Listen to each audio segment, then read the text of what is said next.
16 2017 تما حنا دراري صغار ما نعرف 16 2017 تما حنا دراري صغار ما نعرف 16 2017 تما حنا دراري صغار ما نعرف. مشروع شاف فيك مشروع. مش شافني كان يشوف فيا مشروع بطل اولمبي. انا ما كنت مشروع شاف فيك مشروع. مش شافني كان يشوف فيا مشروع بطل اولمبي. انا ما كنت مشروع شاف فيك مشروع. مش شافني كان يشوف فيا مشروع بطل اولمبي. انا ما كنت صح.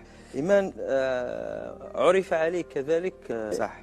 إيمان عرف عليك كذلك. الجزائر أنا جندي أنا مجند أنا كل شيء من أجلك يا جزائر، من أجلك يا جزائر. الجزائر أنا جندي أنا مجند أنا كل شيء من أجلك يا جزائر، من أجلك يا جزائر. واش نقول لهم؟ أنا إيمان خليف، أنا إنسان بشري خلقني ربي. ما واش نقول لهم؟ أنا إيمان خليف، أنا إنسان بشري خلقني ربي.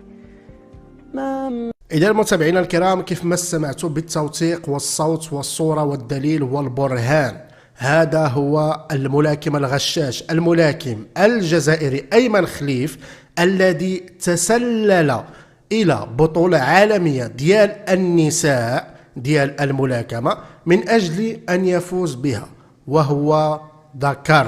كما شاهدتم وكما سمعتم متابعينا الكرام، هذه مقابلة سابقة ديال هذا الملاكم الغشاش الجزائري، وهو يعترف بعظمة لسانه في أكثر من مرة، ويصف نفسه بوصف المذكر.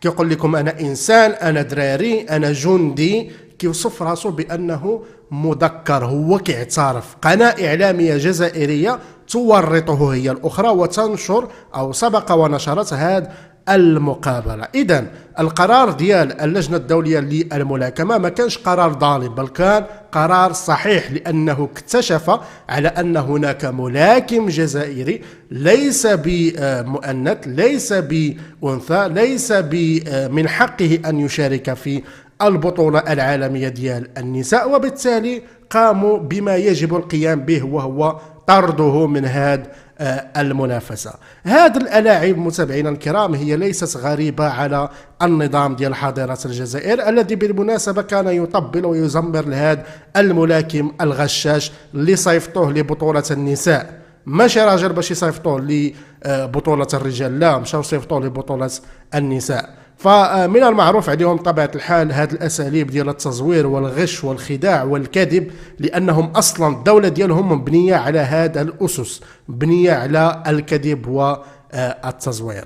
مجددا متابعينا الكرام، الكلام اللي استمعتم إليه ماشي أنا اللي قلته، قالوا أيمن خليف بعظمة لسانه، ويصف نفسه بعظمة لسانه. متابعينا الكرام، أراكم.